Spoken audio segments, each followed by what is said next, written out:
What are the other potential things that people who aren't a fan of ordinals might be concerned about? So, I mean, since ordinals and inscriptions add arbitrary data that are not necessarily just monetary transactions, it adds to the weight of the blocks on which they're included, right? And that when the network experiences more congestion due to these weightier blocks, the fees go up.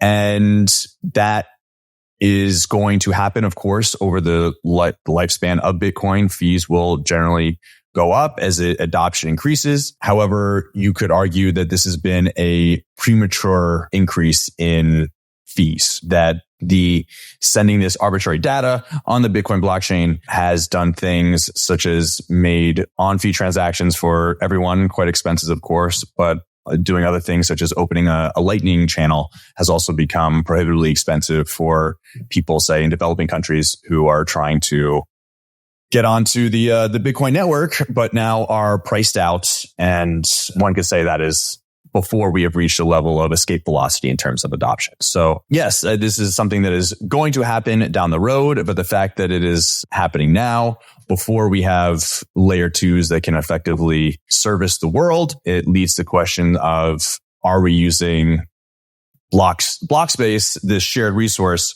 appropriately? Yeah, I love that term, shared resource, thinking about this open source protocol as being, something that is maintained and accessed by the community. And so there is, I think, a valid reason to think that people who want to interact with this thing bear some responsibility for thinking about how they can use it. So like just because you can do something doesn't mean you should.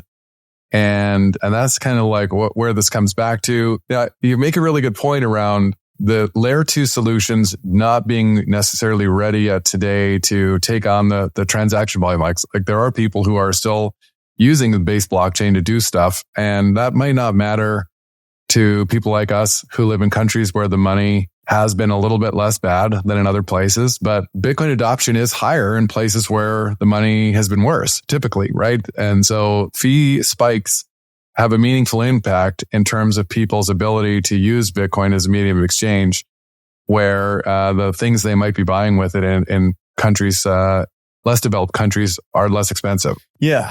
And I mean, the argument, of course, being for pro ordinals and pro inscriptions is that these are valid transactions, right? You cannot, this is supposed to be a censorship resistant protocol, and that if they are paying a transaction fee, then it has all the right in the world to be included in the next block. But why are these people willing to pay these high fees to get into the next block? Well, because they think that they can sell this arbitrary data for a greater amount than they paid to get it included, right? And some people argue that this is spamming the blockchain, right? And what is spam, right? Spam is in the eye of the beholder. To the person who is sending out the spam email, I mean, it is not spam. It's a business tactic. But for those who are receiving it, when you're receiving spam and when you're not, right? So the thing about these adding all this data onto the blockchain is that every single node needs to incorporate it into the blockchain. And so if you're trying to spin up a node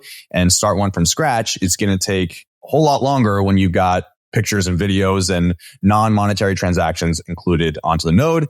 And if it becomes harder to start a node, to run a node, then you are risking the decentralization of Bitcoin, because it is foundational that nodes are simple, cheap, and easy to run so that they can be as decentralized as possible.